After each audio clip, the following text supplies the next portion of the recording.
Muri iyi minsi ubusanga ari abakristo bamwe na bamwe bafite ibibazo bibakomereye cyane, intambara z'urudaca, ibibazo byisukiranya nk'imvura kuri bo. Iyo bimaze kubabaho byinshi, nta kindi kintu, nta wundi mwanzuro bashobora kuba bafata. Barabizi neza ko gahunda ari ugusenga. Nibyo koko barasenga, ndetse rimwe na rimwe bakaniyambaza bamwe mu babisigiwe amavuta, harimo ba pasteri ndetse n'abanyamasengesho bagiye batandukanye Imana yabisigiye amavuta. Akenshi abo bantu babiguriwe iyo bamaze kubasengera bababwira ko nta kindi bari gusabwa ako kanya usibye kuba bakwizera. Bamwe muri abo bakristo barizera, ariko ugasanga n'ubundi nubwo bizeye ntabwo bari gusubizwa, nubwo bizeye nta kintu kiri guhinduka ku byo basengera. Aha niho bamwe batangira kwibaza ngo ese naba nizera nabi, ko ngerageza kwiringira Imana uko bishoboka ko ariko kose nshoboye, ariko bikarushaho kugorana. Niye mpamvu ibitera ibi ngibi bituma benshi bibaza ngo nakwiringira Imana gute, nakizera Imana gute mu gihe ubuzima bunaniye. Koko muri iki kiganiro cy'uno munsi tugiye kurebera hamwe uburyo bwiza bwo kwizera Imana. Koko ni gute umuntu yakizera Imana agasubizwa koko nubwo abona gutabarwa kwe ntaho kwaturuka. Niba warigeze kumva urambiwe ndetse ukumva ucitse intege, cyangwa se ukibaza niba Imana ikureba, iki kiganiro ni icyawe, ntucikwe. Njye mugiye kubana nk'ibisanzwe ritwa Rukundo Damas, YouTube channel Rukundo Gospel Voice. Niba ari ubwa mbere ugeze aha ngaha, nibagirwa gukanda subscribe ndetse ngo unafungure inzogera kugira ngo buri kiganiro gitambutse aha ngaha uzajye ubasha kukibona kandi ukibonere ku gihe. Ikindi kandi niba uri umwe mu bantu bakunda ibiganiro bitandukanye bikunda gutambuka kuri YouTube channel, ndagusabye ntiwirengagize kuba wakanda like, comment, share ndetse n'ibindi bigiye bitandukanye kugira ngo turusheho kugenda dusangira ijambo. Reka dutangire ikiganiro cyacu. Nibyo koko birashoboka cyane ko waba uri umukristo ndetse ukaba warasenze ariko ntubashe kuba wabona igisubizo. Biranashoboka cyane ko waba warize ariko ibigeragezo bikarushaho kukurusha imbaraga. Ntabwo ari igitangaza rwose. Hari n'igihe wasanga hari igihe wicaye ukibaza ngo ese koko ubu ngubu Imana iranzi, Imana irambona, ese iracyari kumwe nanjye? Humura komera, kuko ino YouTube channel Rukundo Gospel Voice yashinzwe kugira ngo ibashe gusana imitima y'abenshi, cyangwa se ibashe kubaka imitima y'abenshi. Ntabwo yubatswe kugira ngo ibe yabasha gucira imanza abantu, cyangwa se ibe yabasha kuba yasenya imitima. Yaje kubaka. Niyo mpamvu mbasaba kugira ngo mujye muza twegerane, duhuze ibitekerezo byacu, duhane amagambo y'ihumure, turushaho gukomera. Ube tayari rero kino kiganiro n'amagambo tugiye kuvugiramo, ndakeka araza kukubera urukingo, araza kukuvura. Mbere y'ibindi bintu byose rero, kintu ukwiriye gukora, ukwiriye kubanza ukumva ko kwizera bitoroshye atari icyaha. Reka mbigusobanurire mu bundi buryo. Hari igihe uba wumva kwizera bikugoye, koko ukumva kwizera birakugoye. Kuba uri kumva bikugoye, icyo ushaka kugusobanurira ntabwo ahangaha hari icyaha uba ukoze. Kwizera ntabwo ari ukumva yuko waba umeze neza buri gihe. Muri Bibiliya hari umugabo witwa Dawidi, hari igihe cyageze ararira arangije avuga ati Mana yanjye Uwiteka uranyibagiwe. Ibi ni ibintu Yobu yavuze igihe kinini cyane, ubwo yarimo ahura n'ibibazo by'uruhuri, ubwo yarimo ahura n'ibigeragezo bigiye bitandukanye. Ibi bintu yarabyibaje ko ntabwo byatumye areka Imana. Yesu ubwo yari ku musaraba yarababajwe cyane, bigera ubwo abaza Imana ati Mana yanjye niki gikundekesheje? Rero kuba wavuga ko kwizera bikomeye ntibitume wishinze icyaha. Ikindi kandi kumva ubabaye cyane ntibivuze yuko utakiri umukristo mwiza. Uri umukristo mwiza rwose. Mbere yuko tuvuga uko wagakwiriye kwizera, cyangwa se mbere yuko tuvuga uko wakwizera mu bihe bigoye ndetse ugakomera, reka mbanze turebere hamwe ibintu bishobora kugabanya kwizera, ibintu bishobora kuba byagabanya kwizera kwawe. Hari ukuba wasenga igihe kirekire, ndetse muri iki gihe kirekire umaze usenga ntubasha kubonamo igisubizo. Ibi ngibi bituma utangira kwizera gutangira kujya kure yawe. Hari no kubona abakora nabi, cyangwa se abakora ibyaha bigiye bitandukanye babaho mu buzima bwiza, ukabona barasubizwa uko bwije n'uko bukeye. Ibi nabyo bishobora kukugabanyiriza kwizera.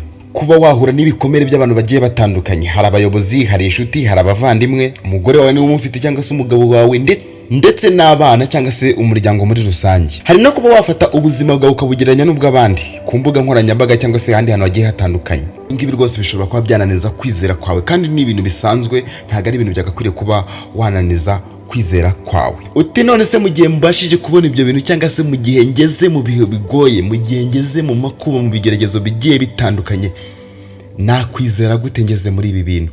Ni gute nakwizera? Ikintu ukwiriye gukora cya mbere ni ukubwiza Imana ukuri. Vuga ukuri kwawe ku Mana. Ndakubwiza ukuri yuko Imana itagitinya amarira yawe. Imana ntabwo ikenera amagambo meza, cyangwa se ntabwo Imana igisaba amagambo meza gusa.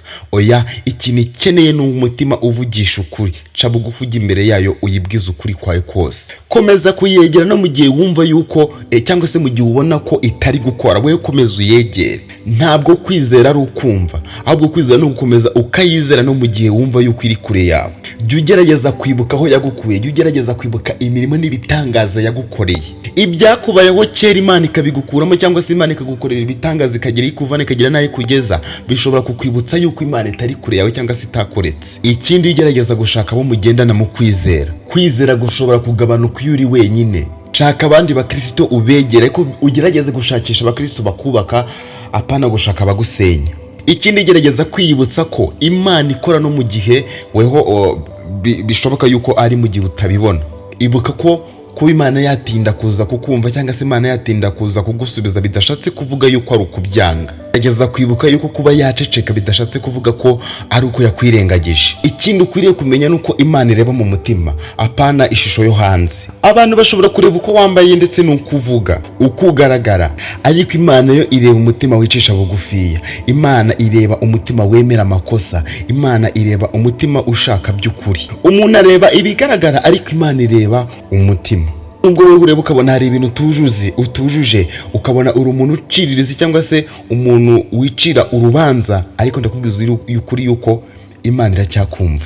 Imana yegera nk'umwana, apana kuyegera nk'umukristo utegereza ko agomba kuba intungane. Imana ntabwo isaba ko ugomba gukira byose ngo uyegere, aba ko uyegera uko umeze kose. Kwizera gukora iyo utayegereye wiyerekana, ahubwo ukayegera wiyemera uvuga uti data ndaje uko ndi unyakire. Ikindi kintu ukwiriye kumenya mu kwizera nuko kwizera cyangwa se gusubizwa atari uguhabwa ibisubizo byawe uko ubyifuza, ahubwo Imana yo ifite ukuntu ibiduhereza cyangwa se uburyo dusubizwa uko bikenewe. Hari igihe Imana igusubiza iguhindura, hari n'igihe Imana igusubiza igukomeza, hari n'igihe Imana igusubiza yewe igukingira. Nubwo utabona igisubizo cyawe ako kanya, ariko hari icyo Imana irimo gukora mu mutima wawe.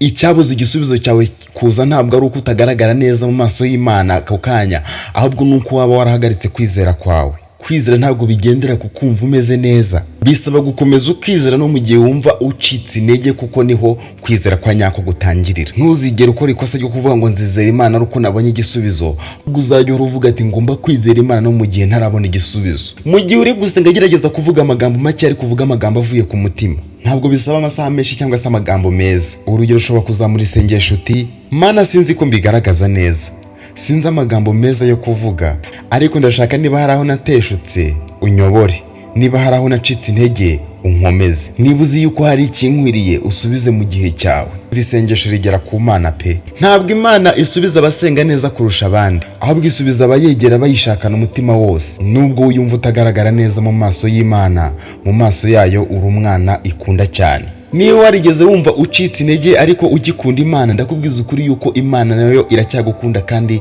iracyakureba cyane rwose. Niba wumva udatunganye ariko uyishaka, ndakubwiza ukuri yuko iracyagutegereje, iracyaguteza amatwi kandi iracyakumva, iracyagusubiza rwose. Turi gusoza, ariko niba uri muri ibi bihe bigoye, yandika muri comment uvuga ati ndacyizera Imana nubwo bigoye.